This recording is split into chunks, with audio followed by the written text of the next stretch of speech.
Welcome to Kinship Cafe. I am your host, Jim Jones, and tonight I am joined with Adam Knight.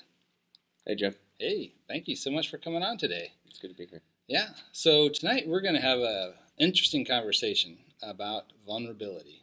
And I know this is something that's been, very close for you for a while, that you've been sharing a lot on social media, so I thought it'd be a great thing to dive into and explore with you. Mm-hmm. So before we do that, would you like to start us off with a song? I would love to. Fantastic.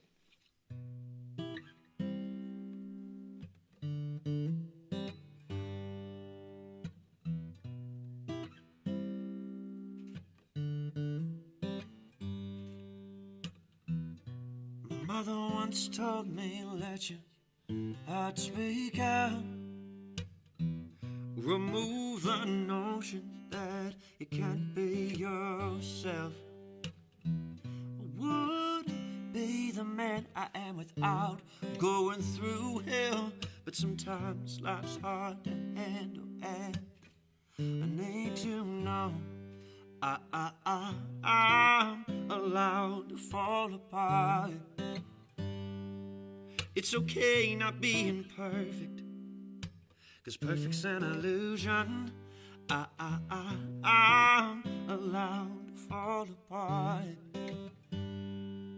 It's a song for the grieving and those with a broken heart. Yeah.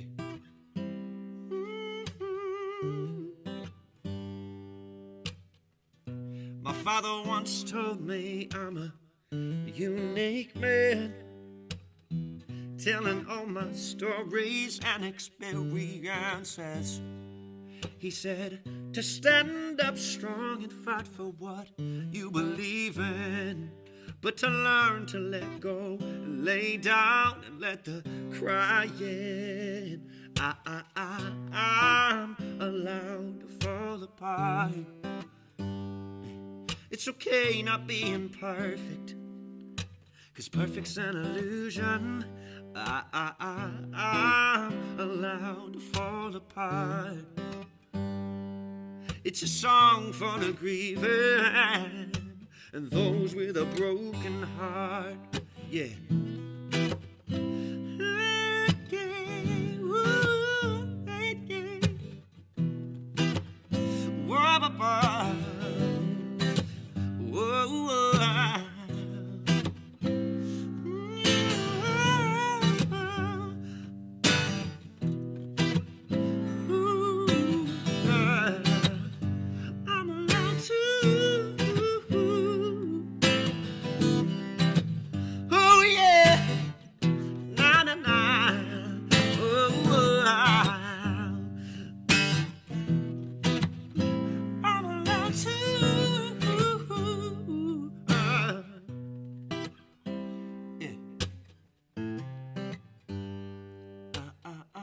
I'm allowed to fall apart.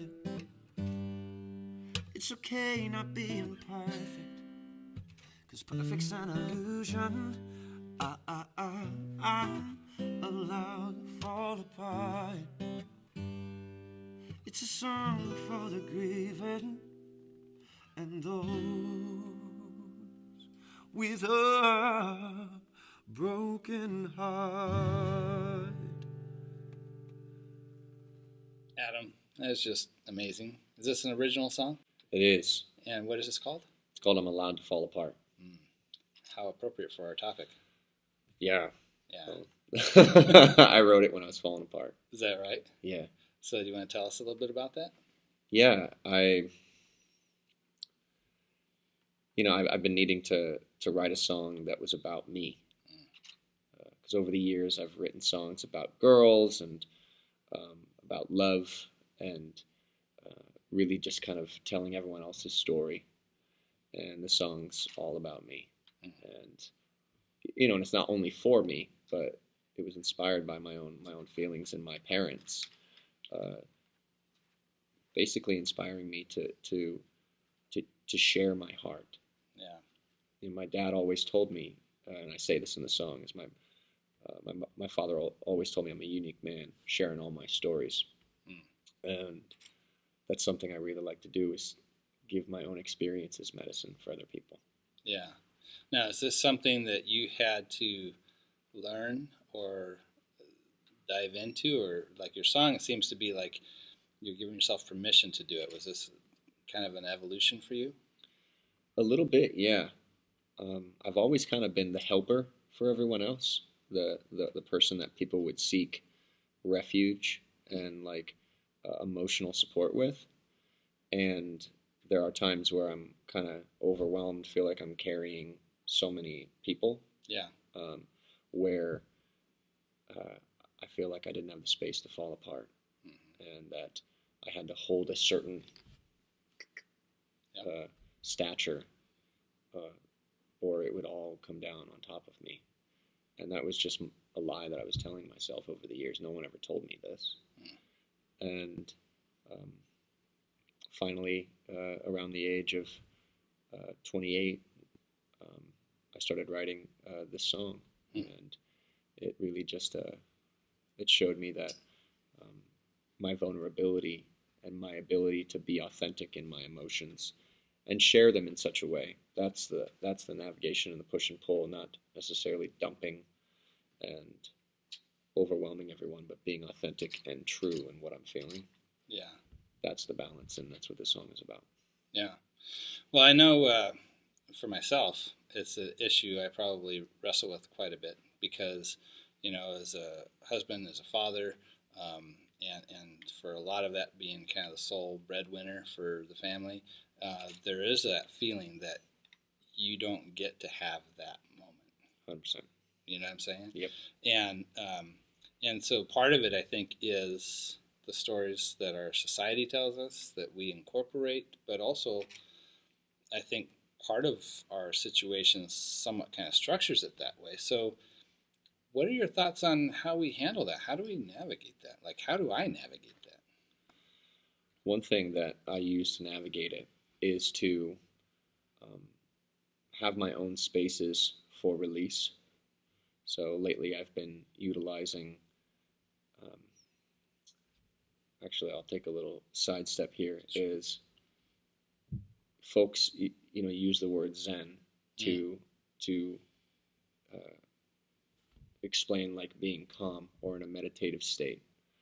And I was actually talking to a monk, a Shaolin monk, that was stating that Zen is merely in a place of um, like controlled vulnerability through an authentic channel. So what he was saying is like I am merely tapping into what's needed, and I am allowing it to move in a safe container, and that could be anger. So Zen could be anger, Right. in a way. Yeah. And so when I realized this, I realized that I need to vent, and I need to move my emotions in such a way so I allow myself space. And then the other half of that is being witnessed in it.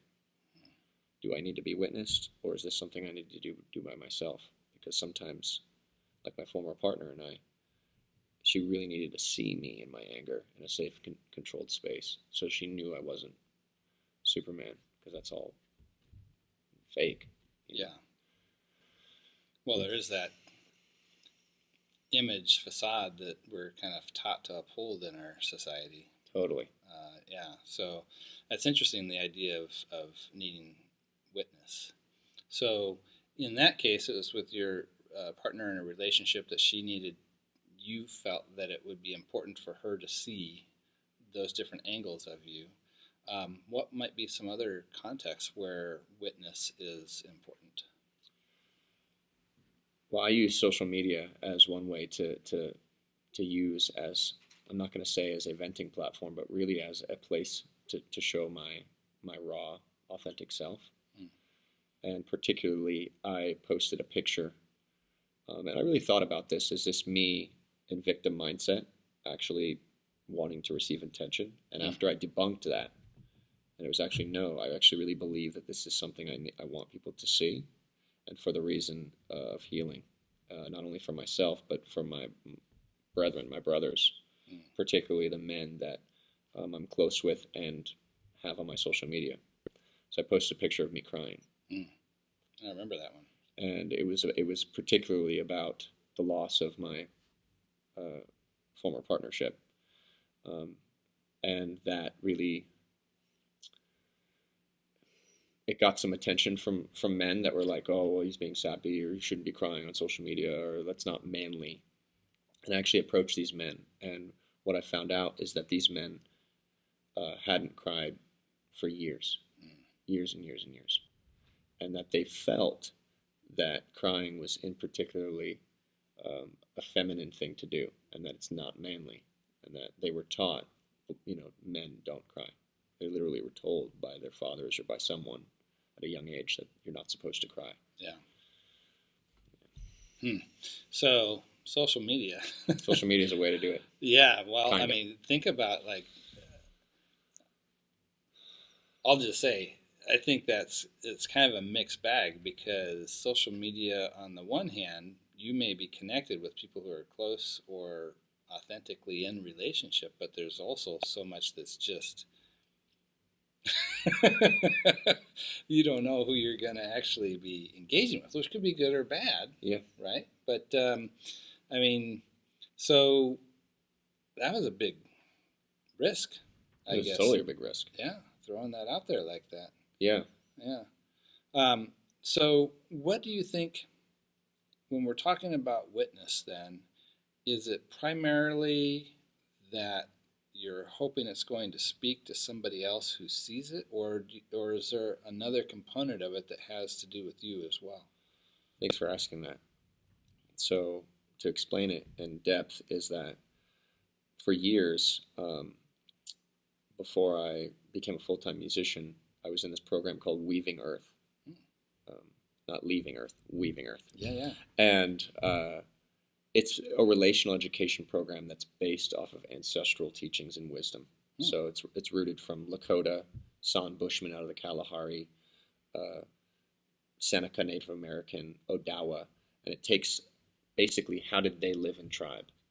Now, to how this relates to your question is they would have grieving ceremonies, and these grieving ceremonies particularly happen very often, and the community witnesses the folks that are grieving because they believe it's rooted in a phrase that's Lakota called aho matakwiasan.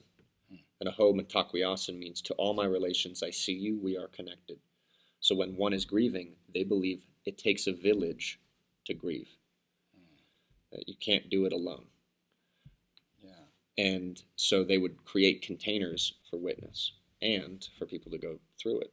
And they believe that the witnessing is also like, it fuels the rope, and it allows this like authentic channel to open up so that the grief can actually fall into the earth. And there's this whole process that they believe.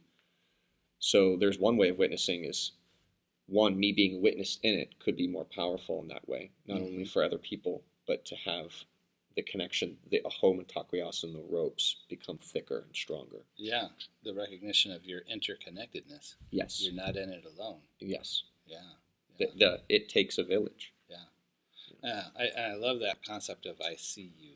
Yeah. Because that's, I mean, how hard is that sometimes in our culture when we feel sometimes just so invisible?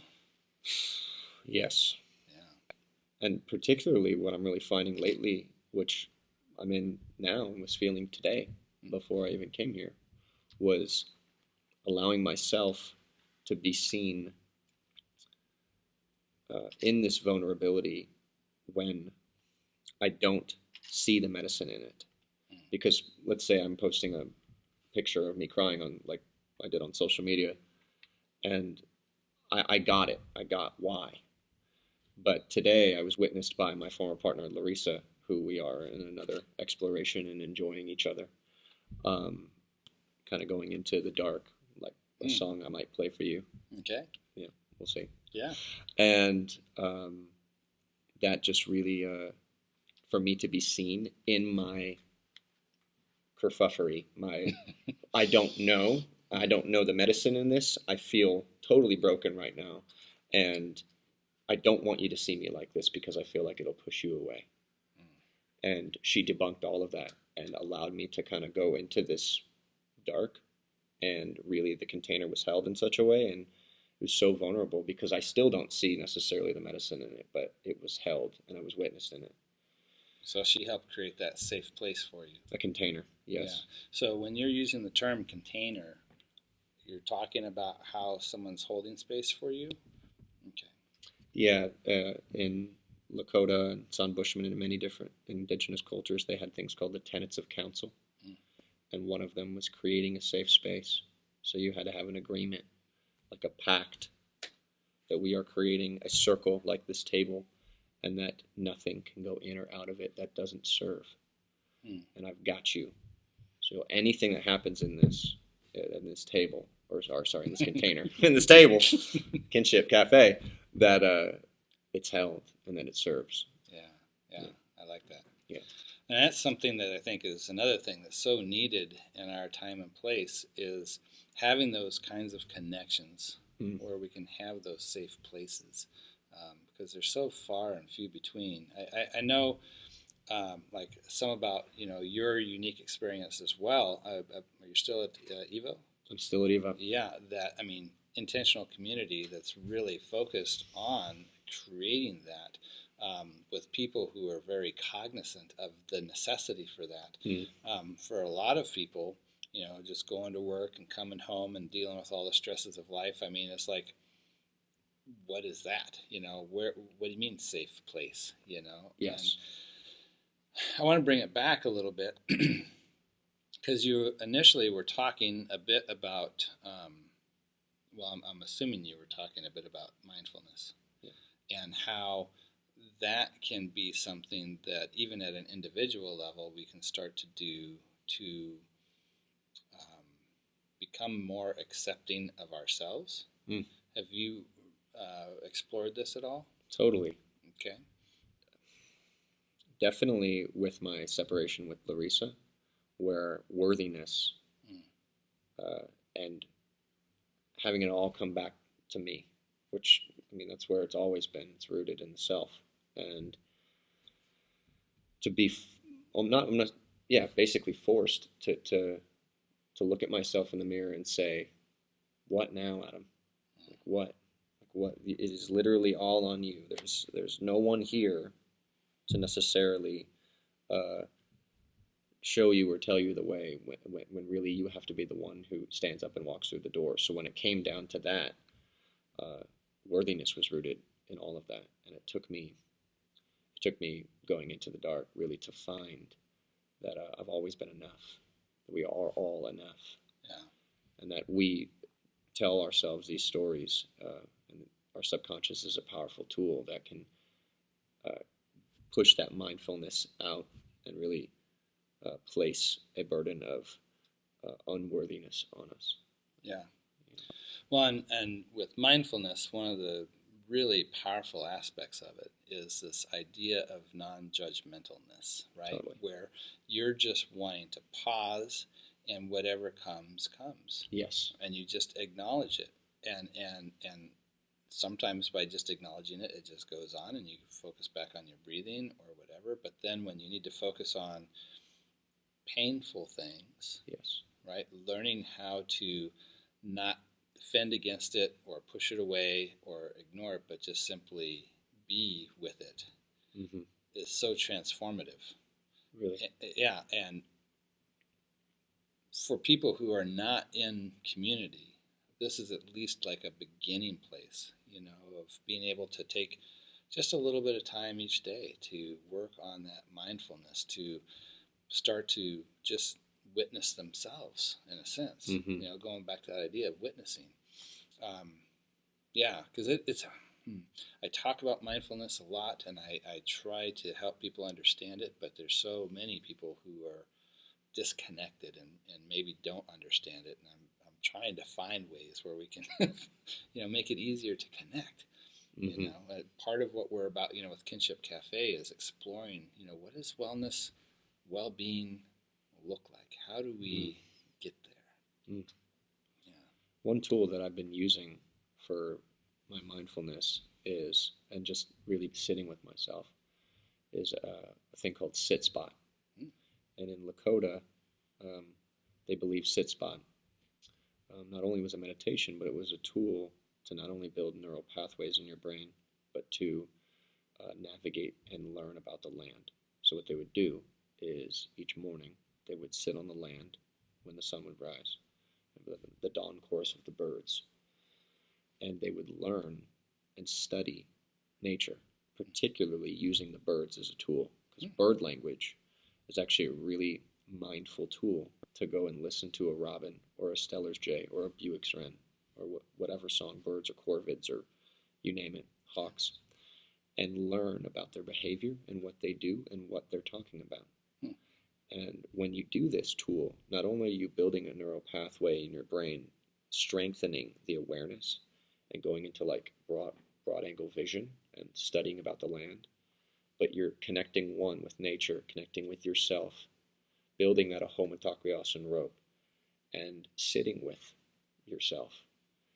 And I particularly love to do sit spot when I'm really sad, when I'm feeling a lot. I did one this morning, and it really helped me transition into my day so that when I went to go speak with Larissa, it was actually more of a conducive conversation. I wasn't bringing all of the shame along with it. I was witnessed in my shame, but I wasn't placing it on anyone. I was bringing it in a bag instead of bringing it on my shoulders. Gotcha. So the sit spot is a really beautiful thing. Yeah. Using bird language as a tool. Yeah. Well, that's interesting. I have not heard that before, and there's, at least where we live here in Fallbrook, it's amazing how much there is with bird talk. Yeah. I was out, I guess it's about a month ago or so, I posted a video. I just went out at like 6 in the morning, and all these birds were just talking, and I just took the camera, and it was just like going around looking at the trees just to record the sound of the birds. And, I was just like, this is just so amazing that we live here and can hear this kind of thing, you know. But yeah, there's something too about listening to something like bird language, because it's not our language, that it activates a different kind of part of our brain. Yes. We don't have to like describe it or try to translate it. We just experience it. Yes. And that's, I think, part of what you're getting at with that, taking it in, but also having more of a conscious experience of that connection too. Now, tell me that term again. Ahomatakriasan. Mitakriasan. Mitakriasan. Yeah. Love that. Yeah. And that's about that connection, that interconnectedness. Yeah. Right? To all my relations, I see you. We are connected. I like that. Yeah. You're going to have to write that down for me afterwards so I can remember it. I will. Oh, it's beautiful. So, you've been talking a little bit about this song. Would you like to play it for us? I would really like to play it for you. Oh, fantastic. Yeah.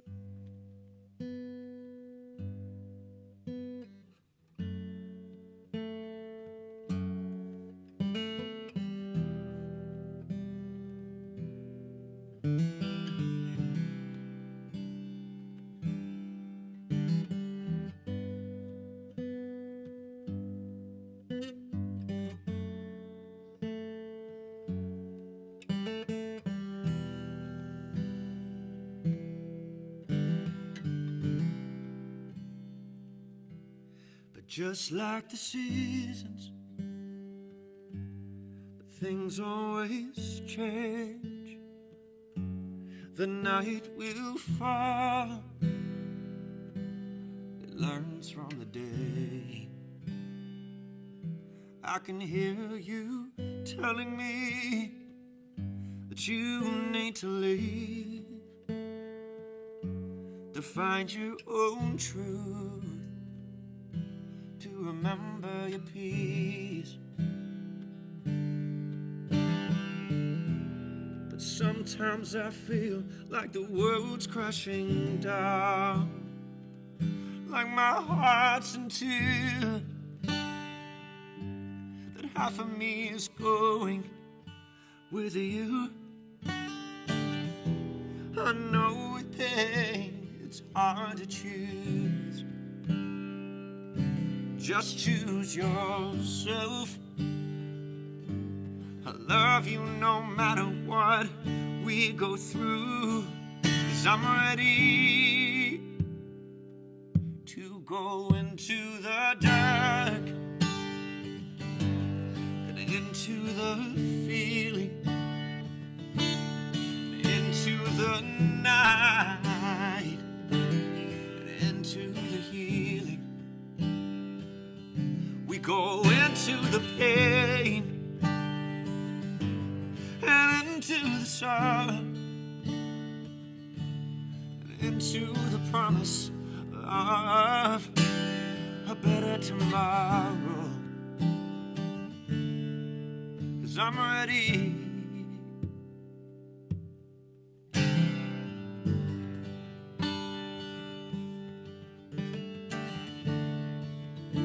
I'm ready. Yeah.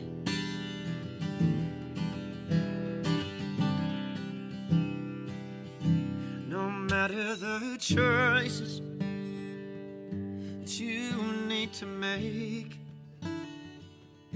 our ropes will stay strong as our memories fade. But trust when I say you'll always have me. For when I started loving you, yeah, you know I loved oceans deep. But sometimes I feel like the world's crashing down, like my heart's in tears, but half of me is still with you. Whoa. I know with pain it's hard to choose. I want you to choose yourself. I love you no matter what we go through, 'cause I'm ready to go into the dark and into the feeling and into the night and into the healing.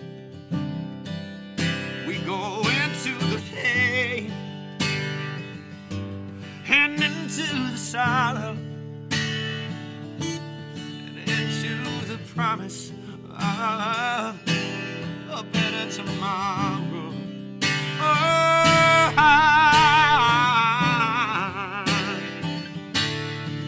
'cause I'm ready, yeah, now.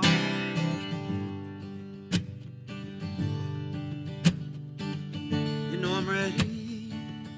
You know I'm ready now.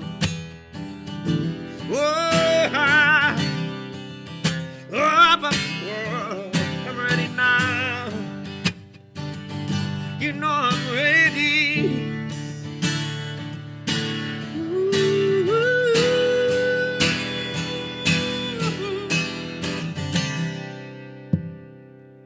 To go into the dark and into the feeling and into the night and into the healing. We go into the pain and into the sorrow and into the promise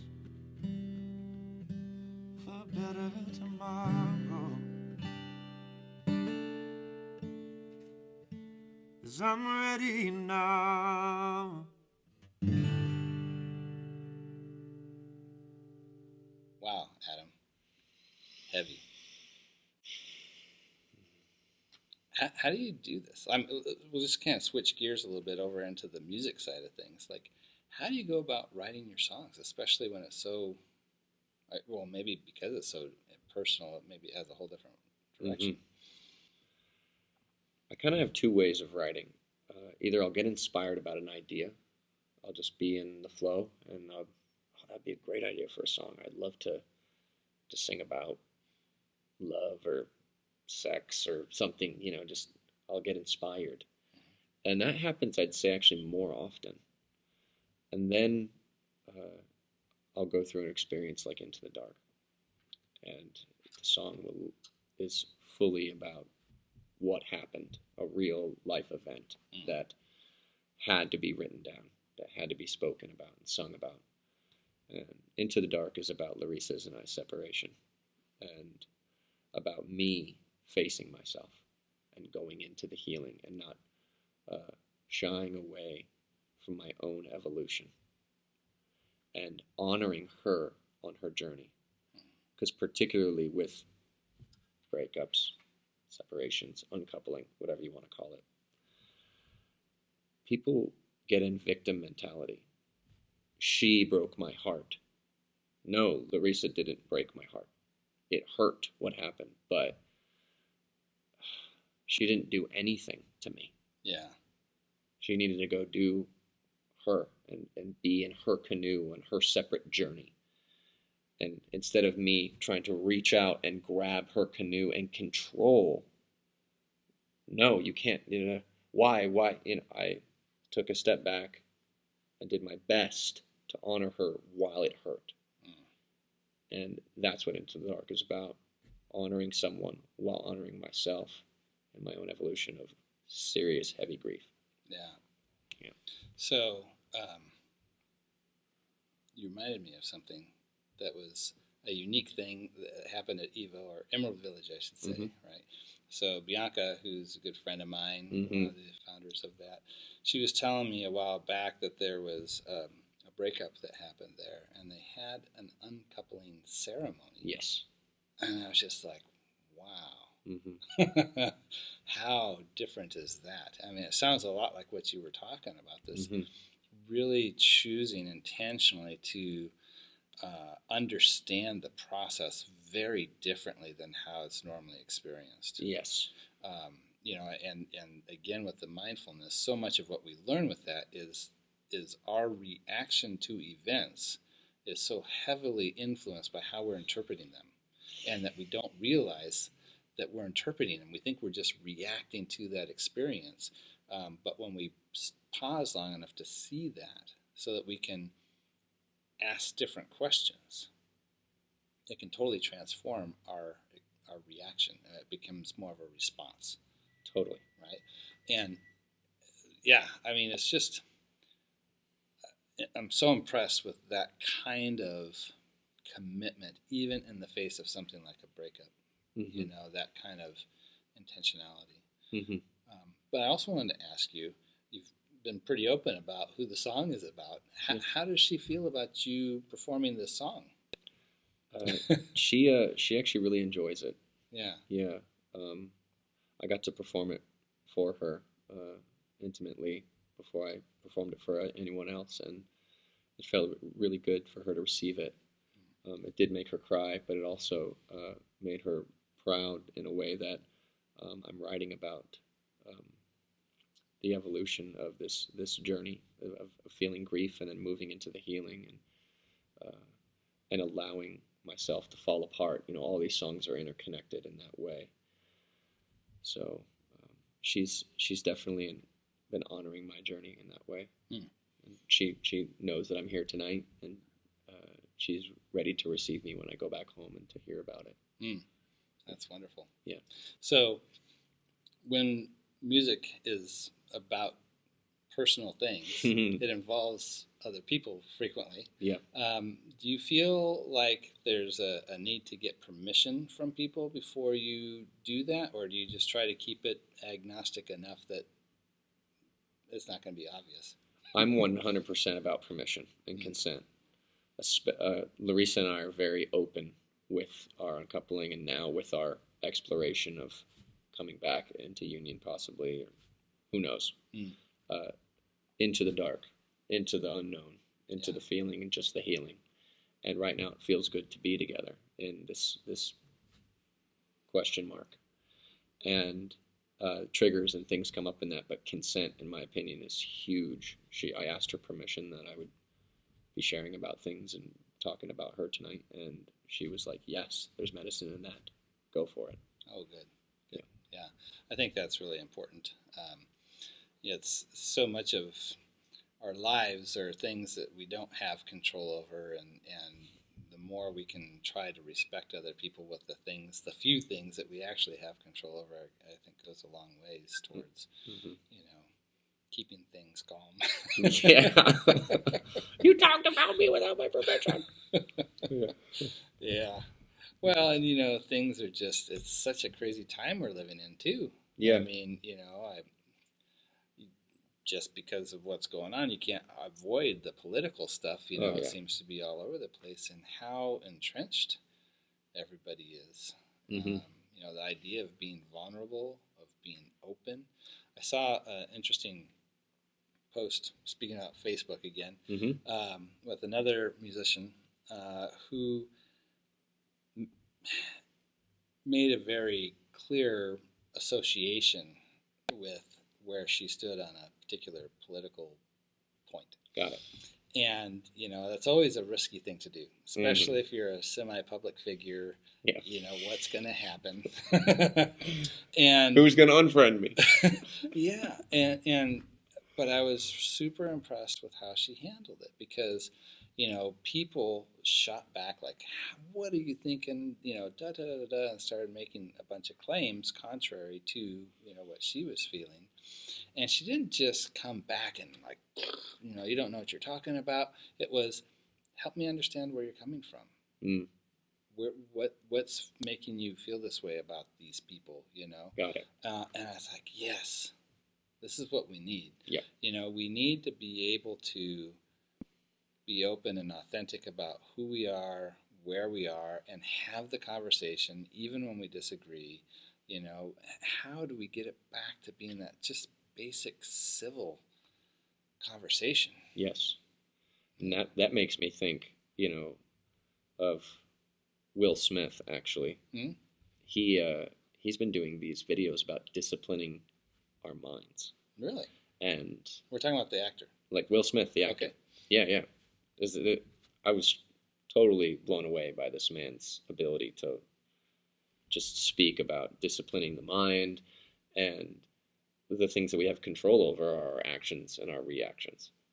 Like, really, disciplining our actions to be in our own best interest, and disciplining our reactions to be in our own best interest and the best interest of not only ourselves, but thinking of a homotakriasin in that realm. He didn't use those words, but that's what he was getting at, thinking of all of the ropes that are connected.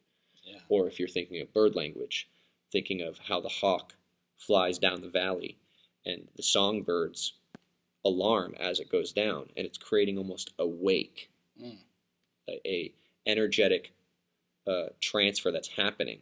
So it's like this concentric ring that happens as the hawk flies. So it's the same thing with our reaction. They have concentric rings. Our actions have concentric rings.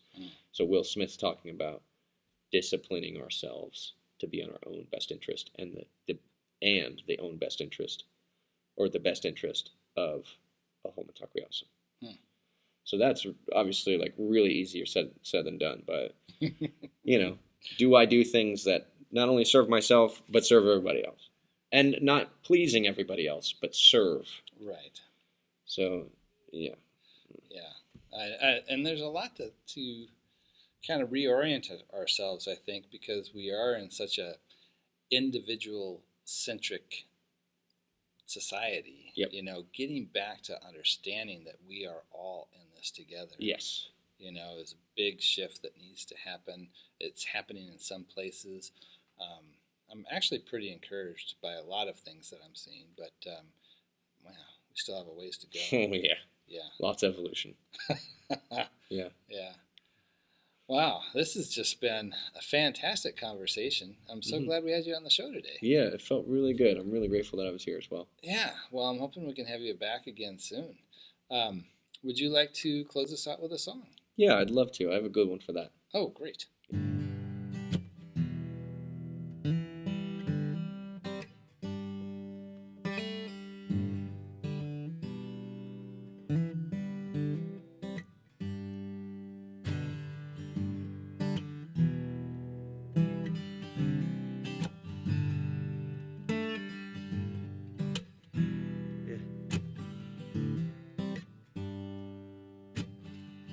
I remember when I was younger, I had a dream about a girl. Big, beautiful eyes and long dark hair, yeah. Dream like that would change any man's world, 'cause I can't help myself. I wouldn't settle for less. She's giving me true love fire, the kind of love that fills lost man's soul. It's taken me years to finally find you, because I know what you're worth. And I found my dream girl.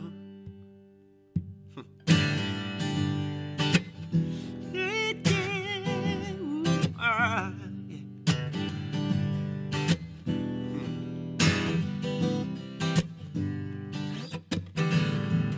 found the woman I've been looking for. From the second I saw her, it felt right. Is this a dream? Am I really yours? I find my answer every day in your eyes, 'cause I can't help myself. I don't want no one else. She's giving me true love fire, the kind of love that fills a lost man's soul. It's taken me years to finally find you, because I know what you're worth. And I found my dream girl. Yeah.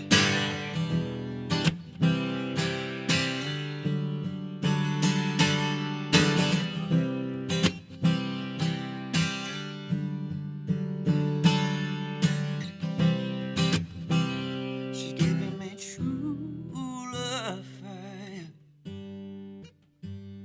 the kind of love that fills the lost man's soul. It's taken me years to finally find you, because I know it's yours. And I found my dream girl. And you are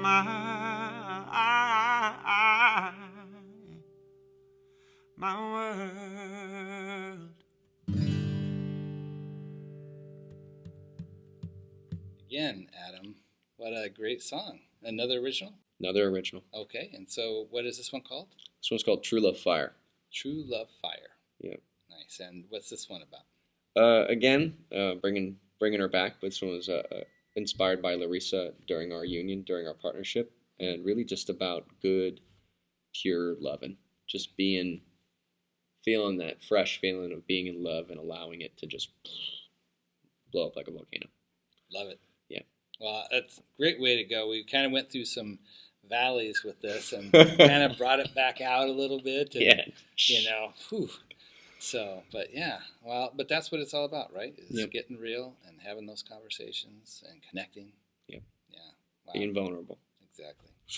Hey. Yeah. Love having you on here. Yeah. Thank you for having me on here, Jim. Alrighty. Yeah. All right. Be well, everyone.